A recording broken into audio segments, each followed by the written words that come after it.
Welcome, everyone, to this session of the 2020 Virtual Fall Workshop. My name is Philip Marley, and I am the Deputy Administrator of the Florida Trail with the Forest Service and will be helping moderate today's session. Before we begin, a few housekeeping items. Attendees' video and microphones will be turned off. Q&A will be done using the chat box, with Liz working as the chat moderator. Thank you, Liz, for providing support in that role. Again, please note that while chats directed to a specific person will not be seen by everyone, all entries in the chat are public and that they will be a part of the chat record for the session. We will have people monitoring the chat for questions and troubleshooting. All right. Again, welcome to this session. This unique workshop will inspire participants to communicate their message more clearly in the online realm, covering a range of tools and strategies to use technology to promote our national trails. Some of what we will explore: storytelling tips to help enrich people's experience of the trail, using images and video more effectively, bridging generation gaps and diversity across our communities, and an in-depth exploration of how to best utilize Zoom and other video platforms. All right, with that, I would like to introduce our speaker today, William Buck. William is the author of the National Trails Guide and speaker at previous Partnership for the National Trail System conferences. Beginning in 2011, he walked multiple segments of all 30 national scenic and historic trails in the USA, resulting in a comprehensive guidebook to the trails. With 25 years of experience in web design and digital media, Buck has developed intelligent ways to use technology while still enjoying time in the outdoors. With that, Bill, if you'd like to take it away. Thank you very much. Good to be back, you guys. I wish that we were doing all this in person, but you know how it goes. Here we are. So thanks to the Partnership for the National Trails for putting this all together. University of Washington, Liz, Caleb, Chelsea, RG are ironically our hosts are way out on the East Coast, and I wish that we could all be together over there helping the Over Mountain Victory folks with all their stuff. So RG, thanks for hosting. Got some old friends on here too: Stephen Gonzalez, Steve Elkington, Naomi Torres. Again, wish we could all be together. It'll have to wait. This is how I got started, guys. It was a rough road from the very beginning, rough trail. This is me at the top of Mount Katahdin. Over 8 years, I visited all 30 national trails. This was definitely one of the highlights. The Appalachian Trail. Wow. From there, I did 4 big road trips across the US, and my final product was the book. 100 photos, 2 to 3 specific sites profiled for each trail, and it was a lot of fun doing this. This is the book.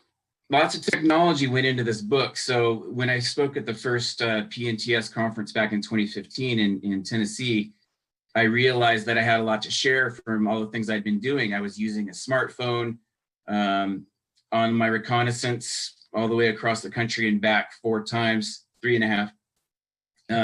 I produced an audiobook for this as well, so did a professional recording of this. It's up on Amazon.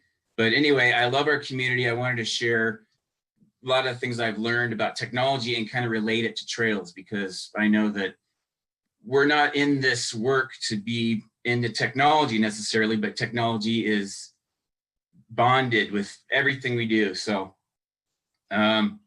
here's the highlights of what I'm going to be talking about today. We need Zoom. This is how we're communicating right now. There are other platforms, by the way. I'll be talking about those too, but I just kind of shorthanded by saying Zoom. So how can we use technology wisely? How can we let it be our friend rather than something else? I'm going to have specific solid takeaways. Hopefully you guys all learn a lot. A lot of photography in here. There's going to be some video, a lot of talk about specifics of video, some humor as well, because you can't really be interested in technology unless you can laugh a little bit at it and with it. And we're going to be pitching the Q&A a lot. So remember to use your chat window over to the right to share your thoughts, your ideas. And here's a quote to kick things off. It's a little bit of a harsh quote, but it's true.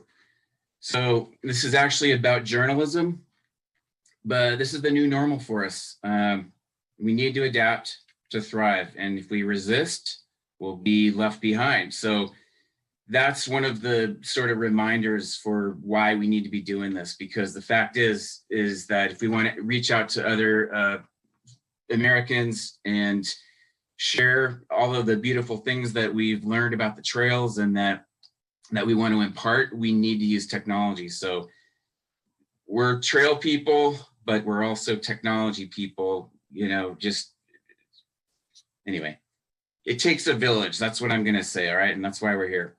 Here's a member of the village, Mr. Jeff Glenn, Florida Trail Association. A lot of those guys have been part of this conference. So this is at Ocala Springs, long before the days of social distancing, and beautiful spot. It reminds us of why we do what we do. And still important to get outside. Just because we're on our machines, let's get out on the trails when we can, when it's appropriate, and be able to enjoy it. We'll be talking a little bit about that too, sustainable use of technology with our offices and all that.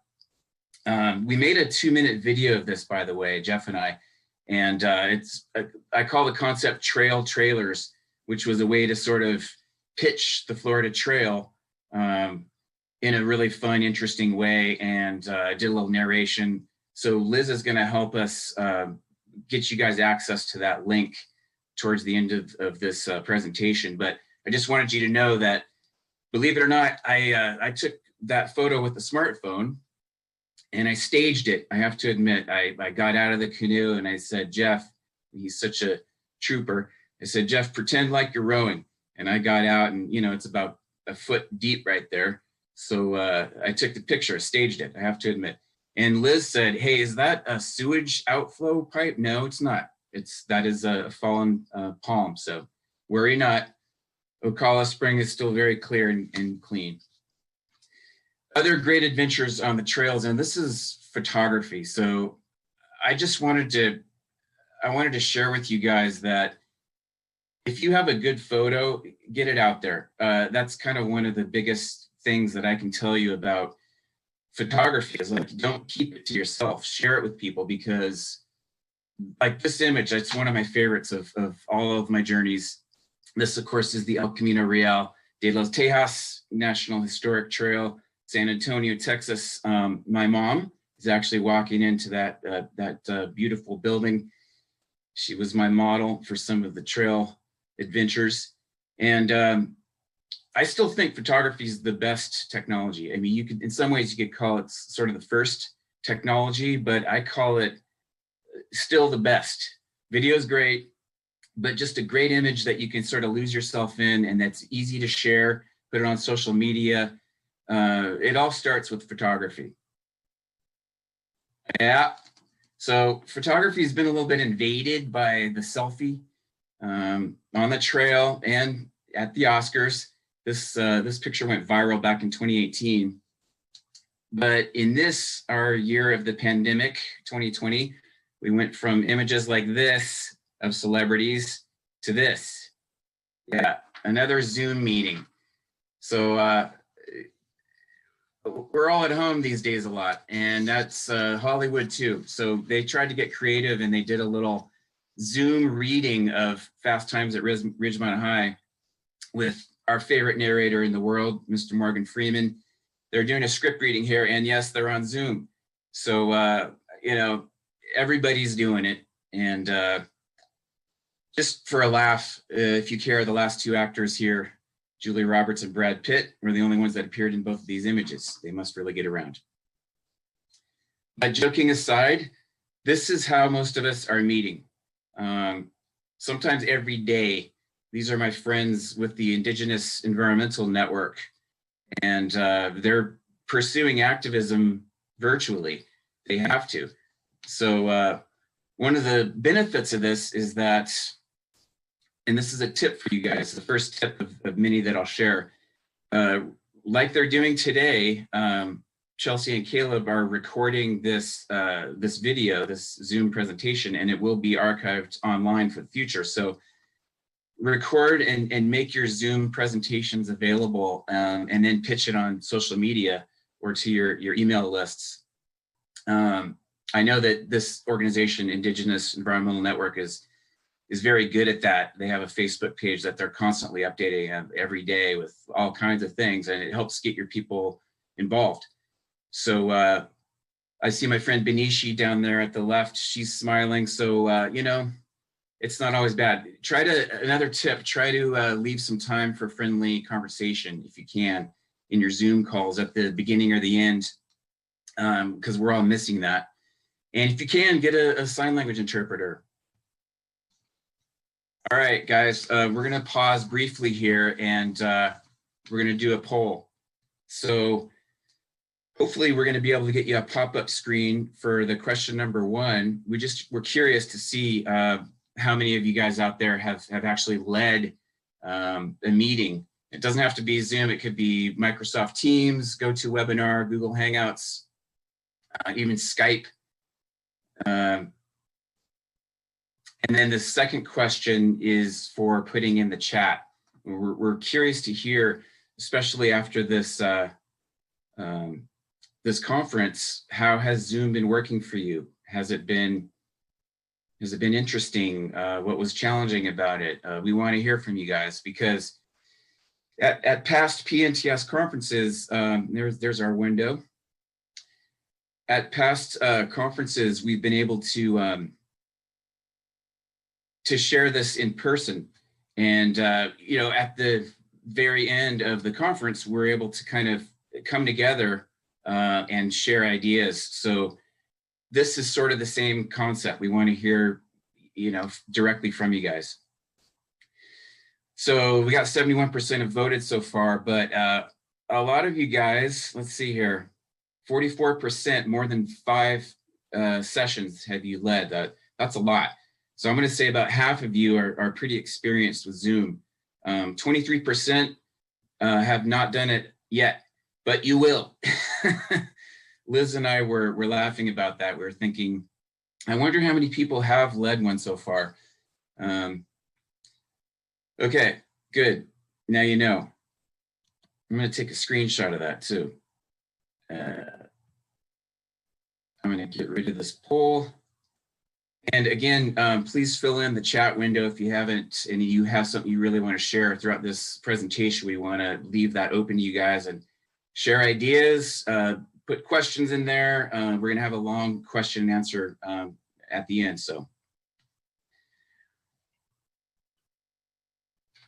try to be funny when you can. Zoom meetings can be rough, right? It's not all fun and games, but if you can be on audio only, like a lot of the people watching right now, then you're sort of lucky. The attendees out there, like me, we're not so lucky.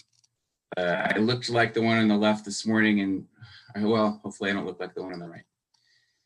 But it's not all funny. There are many challenges these days with the pandemic. As everybody knows, it's been written about, talked about a billion times, but this is the first day of school. This is the San Francisco School District, and this is a teacher, first grade teacher, on her first day of school. I mean, can you imagine?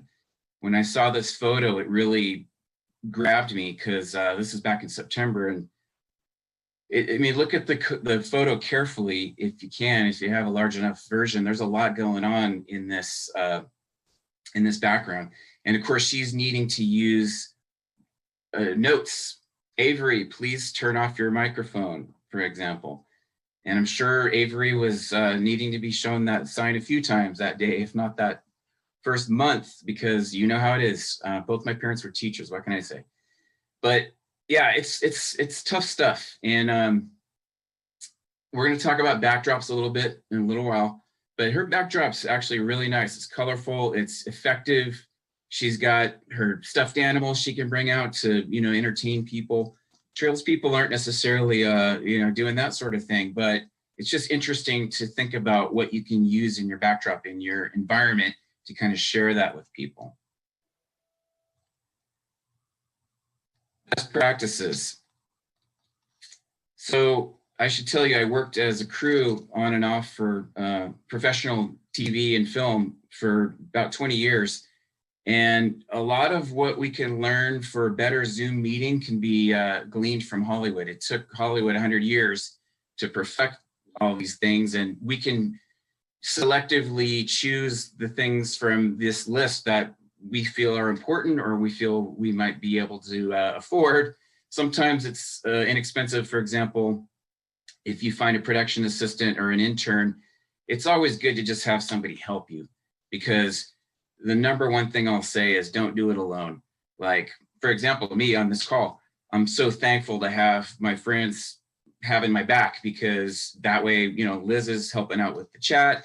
I don't have to monitor that. I don't think I could monitor and do a presentation. So it's like, you kind of need one other person at least that you really trust. Ideally a few.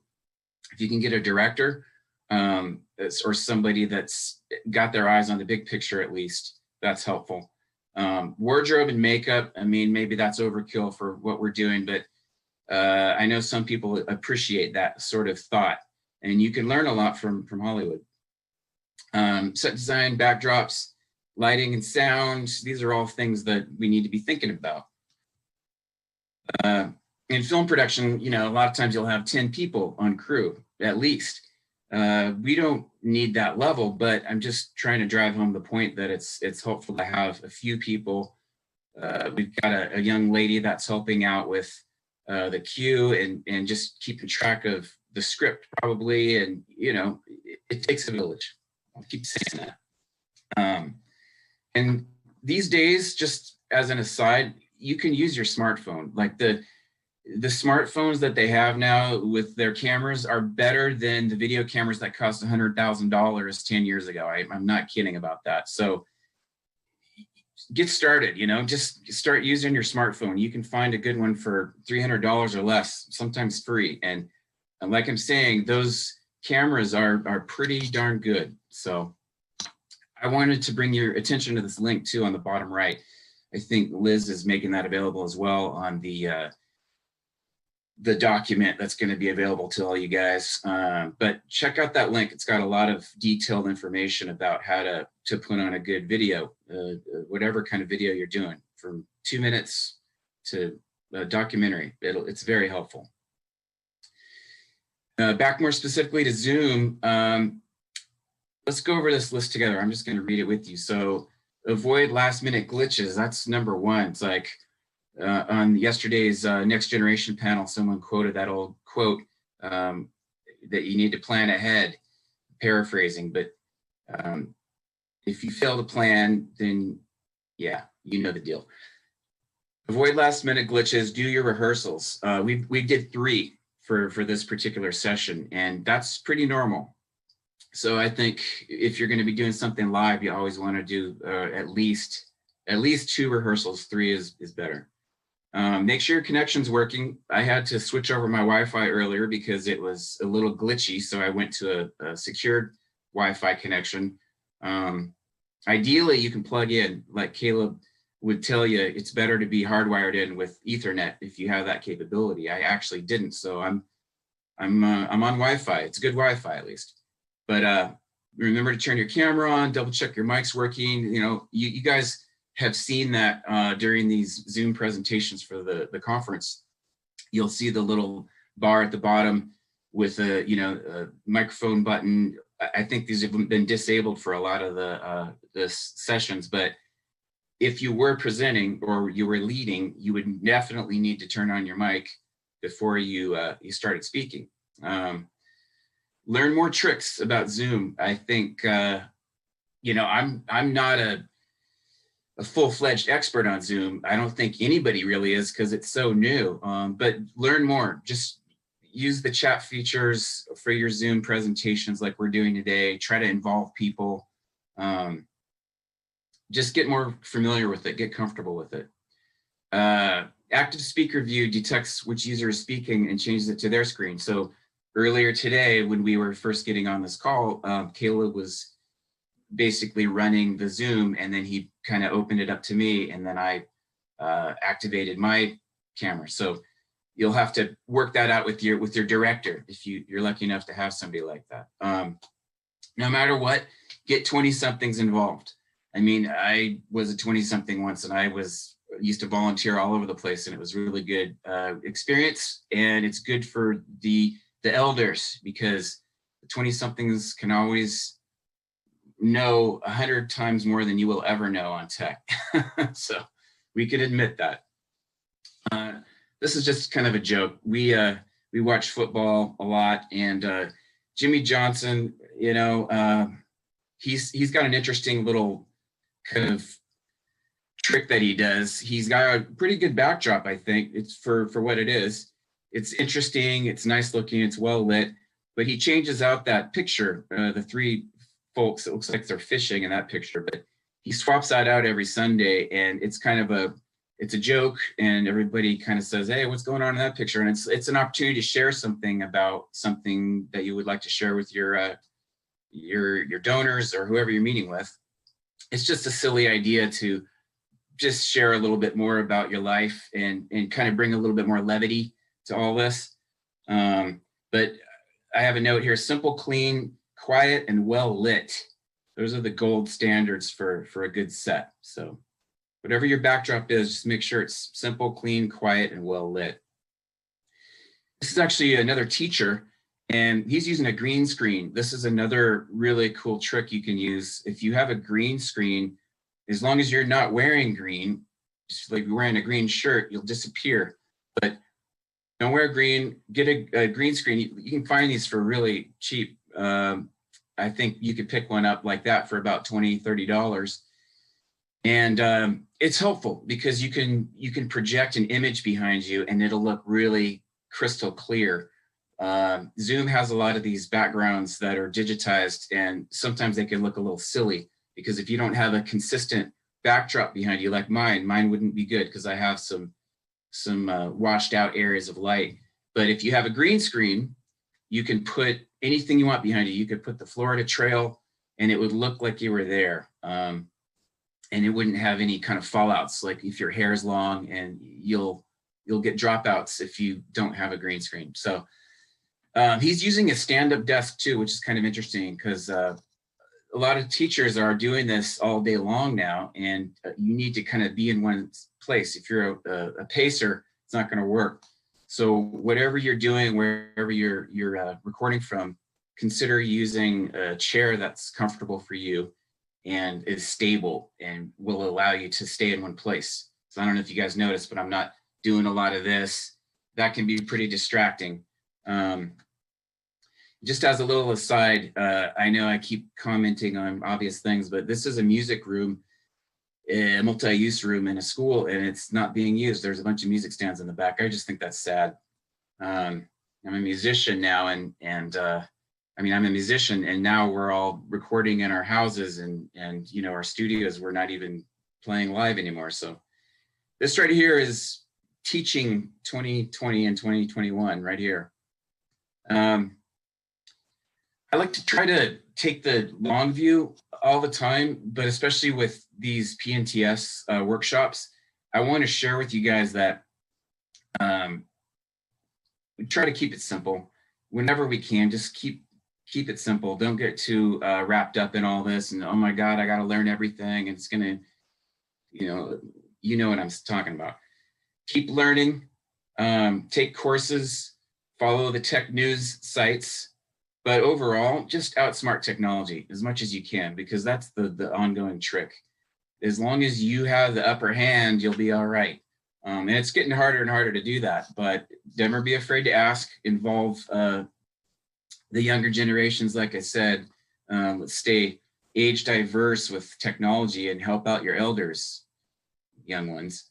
And never be afraid to ask, no matter what, even if you're, it doesn't matter. There's literally never a bad question. So the youth apprentices, the trail apprentices, are a really good resource. And I'm not sure, I haven't really looked into that group, but they're always great. They're always a great group of people every year. So if you can, reach out to a trail apprentice and try and get them involved and come up with a good project to attract them too. It's like, you can't just say, help me with my computer. If you can give them something that they can sink their teeth into, that's better. It's kind of a joke, but this is the truth. Technology is always changing. It's one of the secrets to remember with technology, and one of the ways to try to outsmart it, because believe it or not, Zoom is going to be passe someday, just like these three wonderful items. Someday Zoom will go the way of America Online, AOL, or even Skype has lost a lot of market to Zoom. So who knows what the future holds? It can change. Next year, there could be a new, a better platform, and Zoom falls off. So just try to stay up on things. Get a new computer. I know this is horrible for me to say when we're looking at planned obsolescence as a thing, but if you can, get a newer computer and or smartphone, because it will make your life a lot easier. There's been a lot of advances in the last 5-10 years, and if you're hanging on a dinosaur, sometimes that'll come back and get you. So bite the bullet if you can and invest in something for the future, because it's worth it, especially during the pandemic times when we're really relying on these technologies. Another joke, but not really. I did 20,000 miles of reconnaissance all over the US for the 30 national trails, and I didn't injure myself once, except for poison ivy and blisters. But where I actually hurt myself was finishing my book, was hunching over at a desk and writing every day for, too many hours. So technology can be dangerous. I don't want to make light of it, because it really did. I mean, I got sciatica from it. It wasn't pretty. So what I'm going to tell you guys right now is do some exercise if you can. So these two images are really helpful, I think. And we're going to make this PowerPoint available to you guys. So if you aren't able to grab these images right now and save them, I highly recommend coming back and getting them and just thinking about it. I mean, you don't have to follow these particular charts, but if you can do some stretching before and after you do a big Zoom call or a long day in front of the computer, it'll make a huge difference. Get a good desk to work at so that you're not, hunched over.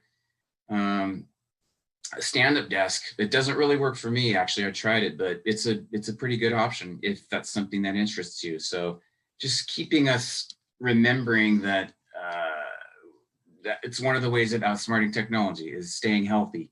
So what was I going to say?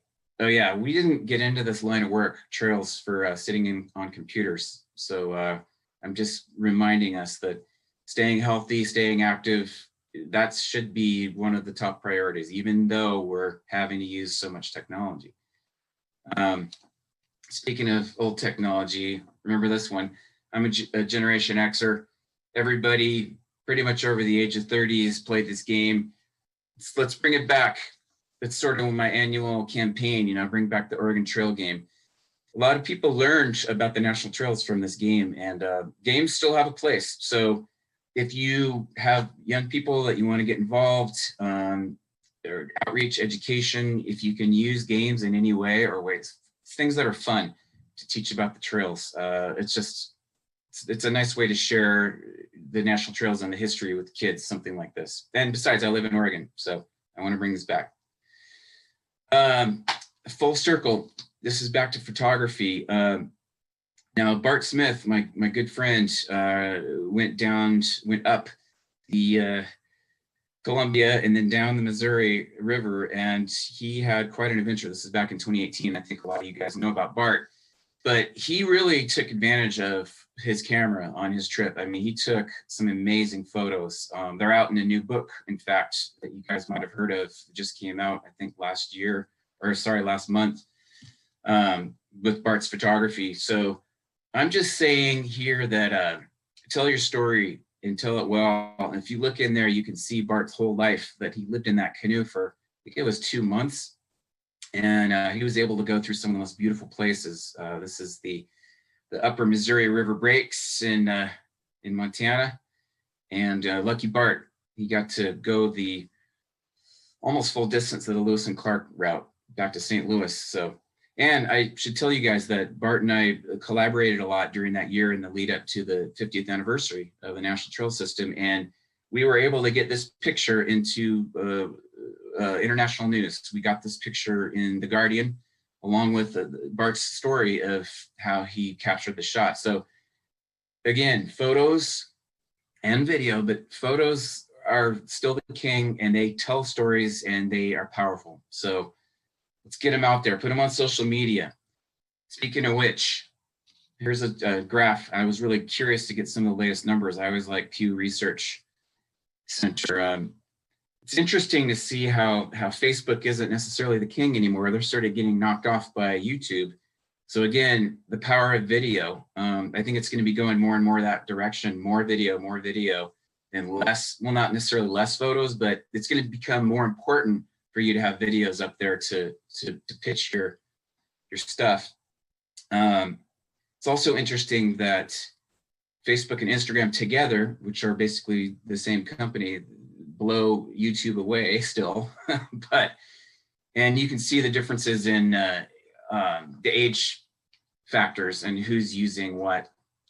So again, we'll have this available if you want to keep this graph, but it's useful.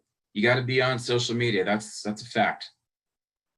Almost done here, but maps, another technology that I think is really underrated. This is, I think all of you guys are aware of this map. It's GIS, and it was put together by the feds, and they did an amazing job. They made it available to the public. It's free. You could go online and you can zoom into any of the 30 national scenic or historic trails, and it's amazing. I love this map, and it's, I don't know how I can say this, but I think maps are one of the most underrated and important ways to sort of break out of the normal things. Like, everyone's showing photos, videos are becoming more common. If you can share a really, really good map that somebody can drill down into and understand more about your trail, I think it's huge.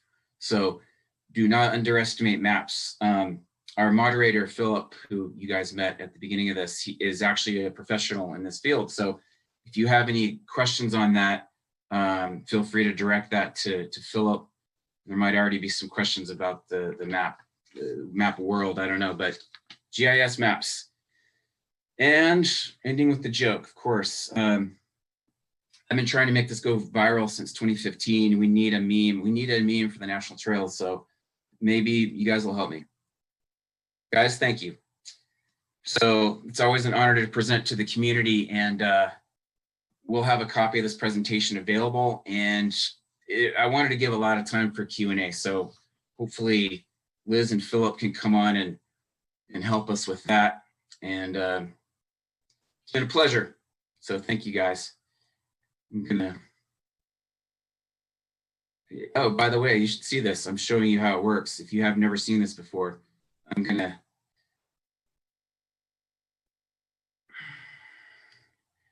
give it back.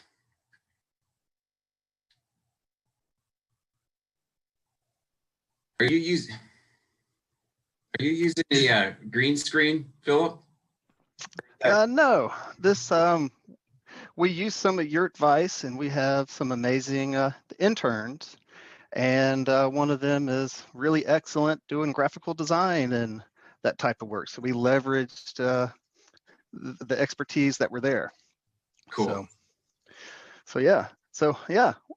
Thank you, Bill. That was a very wonderful presentation. Thank you.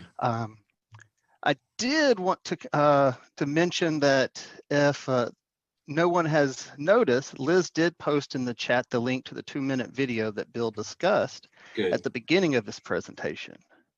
So we do encourage you to take a few minutes to watch that video. And the video link for planning was also included in the chat for those looking for that one. Good. All right.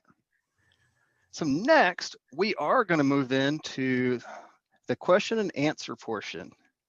So if anybody has any questions, comments, and even stories they'd like to share, can you all please enter them into the chat box? And so as we wait for some additional questions to come in, we do have a couple.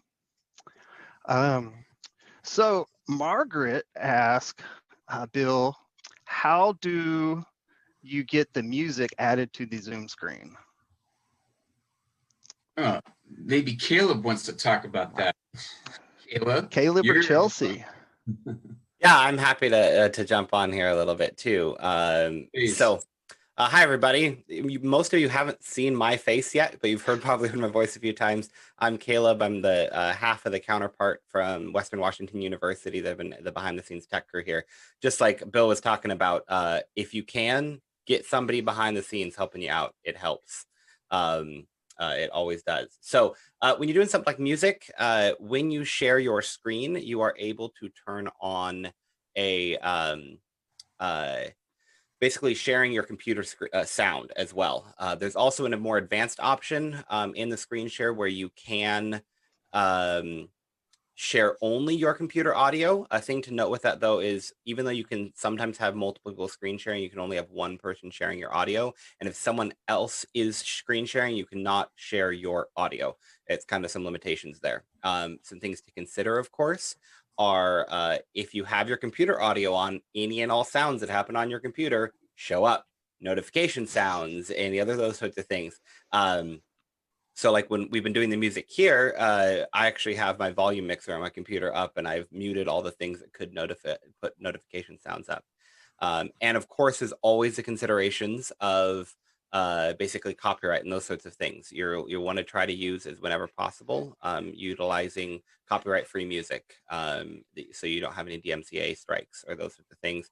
And particularly don't include the music in any recordings. On all these recordings here, we're going to be trimming those portions out so the music isn't happening on any of the recordings that are static for longer periods of time. So just protect yourself there when you're thinking about that sort of thing. So yeah. Awesome. Thank you, Caleb. Sorry, Caleb, or sorry, Philip.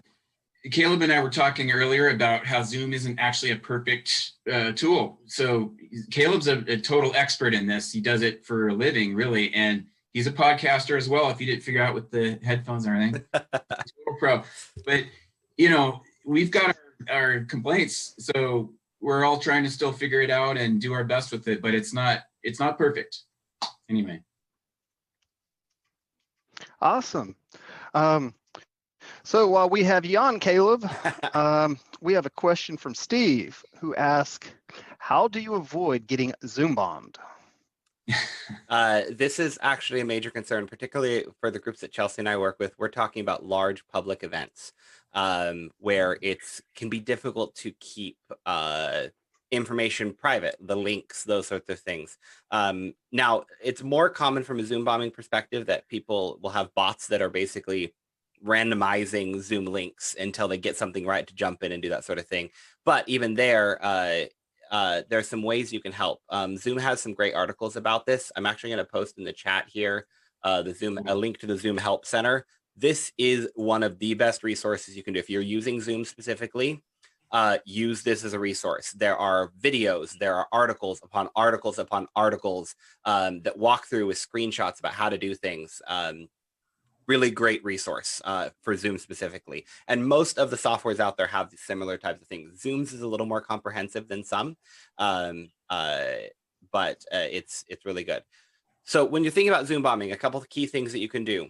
One, put a password on your meetings. Turn that functionality on. It is on by default in Zoom now. They changed some of their security settings, but turn the password on. For these ones, all of you, if you didn't have direct links, you would have seen this password. We use the same ones for all of them, but that helps eliminate a large percentage of the bot concerns, because bots aren't going to be able to just figure out that password once they've tried to get into your link. Other things to consider is what your environment is and the setting is. As you all noticed, we have had all your muting turned off, your ability to unmute turned off as participants, unless there's key moments we're doing that. We're having everyone's video off when they come in. Chelsea and I on the back end have been turning people's video off if not an appropriate time for them to be popping up, and just keeping monitoring those sorts of things. So that would be my first and foremost things. Check your security settings. You can disable people's ability to annotate on a screen share. That's a really key one, because that's the more juvenile form, where you'll have a teenager hopping on. This is some of the stories I've heard, and they started drawing genitalia on the screen with the annotate feature. So turning off participants' ability to do that, things like that. But then if you're doing a larger and public event, have someone in the background who one of their primary jobs is just to be monitoring all that. Be looking for things in chat that are inappropriate and be removing people if that's the right step. To be turning off people's videos, to be stopping those things that might be happening as they're happening. And that's one of the things that Chelsea and I've been doing in the background, is just keeping an eye on things. It can be one of the best things. You may not be able to stop every instance of it if it's happening, but you can often hedge it off before it really gets anywhere. So, yeah. Thanks, Caleb. All right. This one's going to be a two-parter, Bill. So if you need me to repeat it, just let me know. This is from Chase. Why aren't we using technology like deep learning to handle Instagram content? It is impossible to outpace technology due to Moore's law. Why not utilize the tools that the large tech companies are using to benefit the trails? And before I hand that over, I did want to state that Moore's law, which I assume majority of people don't know, but it states that we can expect the speed and capability of our computers to increase every couple of years, and we'll pay less for them. Another tenet of Moore's law asserts that this growth is exponential. Bill? Yeah, it's sort of the other side of the planned obsolescence. You know, we sort of complain about how something's obsolete within a couple years or 3 years, or we think it is. But technology has gotten incredibly cheaper, as you just said. And yeah, he's right. Moore's law is an interesting thing. And that, honestly, we could do a whole workshop just on something like that. I'm not too in on Instagram, so maybe you're better off answering that one. Philip, are you doing Instagram with Florida? No, I really don't do a whole lot of social media. Chelsea, if she's still on, I know she does a lot of Instagram. Feel free to jump in if you want, Chelsea. I actually have gotten rid of my social media. So I may not be the best person to answer this question. Oh, okay. I tried. Awesome. Thanks. Before we go to the next question, just a reminder, still look, if you've got any additional questions, comments, please put those in the chat. All right. Next, we have a question from John, and it is, how do you import virtual backgrounds into Zoom? Caleb? Yep, I'll take that one. So on your Zoom controls all right now, if you're in the desktop client, you all have a little up arrow next to your video button. You can select that, and right above, usually the third one up, is choose virtual background. And so this is something, once you select that, it opens your settings, and you can, it has the default virtual backgrounds there, but next to those is a little add image or video plus button on the right side there. I don't have a way to screen share this at the moment because Zoom doesn't show itself unless that setting is turned on in the back end before we start the meeting. But let me actually see if I can grab a quick shot of this and show you all what I'm looking at here. And while you're working on that, I would advise against having a live background. I've seen some people with some video things. I wouldn't. Keep it simple and just a still image rather than getting into things moving around. That's just a personal thing. But okay, so I just grabbed a quick screenshot of my settings here. When you click that virtual backgrounds button, It will open it up in your settings. You'll see these, the ones that are default in there. This little plus button right there, you can import a video or a image. As Bill said, I haven't seen a lot of live backgrounds work well. Occasionally, if they're subtle, I've seen them work okay. But with any and all of these, I'm actually going to demonstrate for a moment here as I stop my share. You want to be careful with them and always check before you start using them, because right now, if I turn these things on, you can see I'm like, and for me, it's because I have a very plain, simple background with a lot of very white light. You can see reflecting my glasses. I've got a ring light up here that illuminates me from the front well, all those sorts of things. So it just means I'm really well lit, and the algorithm doesn't know what to do with that. And so it, if I'm in space, I'm like, I'm a creepy space creature, those sorts of things. So being aware of that, if you're wanting to use virtual backgrounds, you either need to have some stronger distinction in your lighting and tone from what you're doing, or have a green screen. But yeah, that's where you do that. Awesome. Thank you. All right, our next question comes from Ralph. Do you recommend making a storyboard before videoing the various parts of a production? Do you have a favorite resource for beginners who want to make a video of their trail? I love it. Great question. So I think that Liz did put in that link for you guys. See if I have it right here.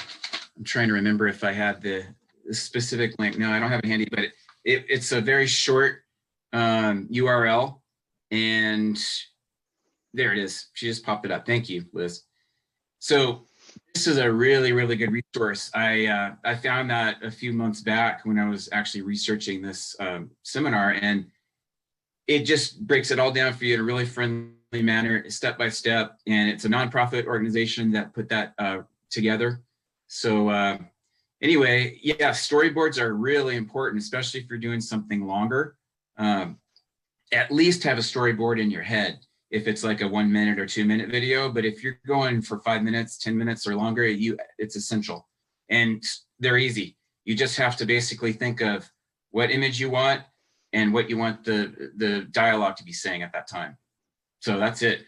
And you can sketch it out by hand if you want, or you can write it out as like, first 10 seconds, image of Appalachian Trail, poem read over the top, 10 seconds to 20 seconds, switch to interview with head of Appalachian Trail, that's basically how you can write it out, or you can draw it out, but they'll walk you through all that. And it's a great place for people just starting out to learn that link that Liz just put up. So highly recommended. Awesome. Thank you. Our next question comes from Ashley. And I already have an answer for that from Chris. So thanks, Christopher, for that. So the question is, have you had success turning an event originally scheduled in person to an online format? If so, how did you sell it to attendees and translate the experience into a virtual setting? So Christopher replied that the League of American Bicyclists National Bike Summit in March 2020 went to GoToWebinar with only a few days' notice. Therefore, PNTS started thinking about going virtual for this conference in April, May. Also, successful transition was Project for Public Spaces, Walk Bike Places conference, scheduled for early August in Indianapolis. It went virtual with just a few weeks' notice. Attendance was somewhat lower. PNTS was intelligently planning on going virtual by then. Bill, would you have any follow-up to that? Yeah, thank you. Thanks. And I'm glad that people are sharing, because that's what we would usually be doing if we were in a room together. People would be piping up and say, I hadn't experienced that. I think PNTS did a really good job with this. And I'm going to actually give you a reason to go virtual. This is going to sound a little odd, but you can have more people attending that couldn't have attended in person, especially during this time. I mean, obviously, if PNTS had made the untoward decision to have something in person, not many people would have showed up. So I'm able to participate in this because of the virtual element. So, I live in Oregon. So I think you can actually make that as one of the biggest selling points is it's cheaper to put on, potentially it's less of an admission fee, right? I know that was that way for this conference. It was either 25 to 75. Did I get that right? And if it was in person, it would be what, 200 or 300 or I don't remember, but people can save money. They can save time traveling. We got to be doing it anyway. So just go virtual. Yeah, and I would say a couple of things, Ashley, just to think about key successes. We've had some groups we've been assisting with we did a 3-week conversion of a large regional conference this last April, right as the Washington stay-at-home order went in place. And there's a couple of things to consider. One, yes, costs just change. Liz commented here, there's more of it for in-person conference. You're paying for food, you're paying for the venue, you're paying for all those things. People have their lodging, they have their travel. We went from, with that particular conference in April, we went from about planned 1,400 in-person attendees to 2,700 virtual attendees from over 24 countries. So we got an international audience, all these sorts of things. So some things, key things to think about there. One, remembering that you lose that face-to-face time. So rescheduling and intentional networking opportunities as best as possible. Remembering that you don't need to try to fit the entire event as it was in person into the virtual. Scale it back. Do what's able to be done. Work with the people who are comfortable converting to that format. If you may have presenters who aren't ready to, in a couple of weeks or a few days or however long you have, convert from in-person presenting to virtual. It is different. And I really believe the industry is changing because of the pandemic. We will see more virtual events. We'll see particularly more hybrid events where you still can have those people from far away who can't travel, who don't have the funding, attending the information sessions, but you still have that face-to-face group that is able to have that unconference time between everything and those sorts of things. So yeah, don't be afraid to scale back if you're having to do a last-minute conversion. I've seen groups try to do everything and make it all happen, and it just they fall down because you're not prepared to do that quickly. And I saw John's comment. I just want to say, yeah, of course. Hopefully we can come back together. Next year? That'd be great. Let's do it. If things are back to normal, of course, we'd rather be doing it in person. But hey, we do what we can, right? Awesome. Thank you. So we've got time for one more question, and that's going to be from Matt. Any tips on advertising virtual programming to and in encouraging participation from the older members of our trail community? Bill? Hey, I wanted to bring Liz in anyway, but I don't want to be presumptuous. Are you going to share that answer with me, Liz? I know you've been busy. Besides, you want to see the woman behind the curtain?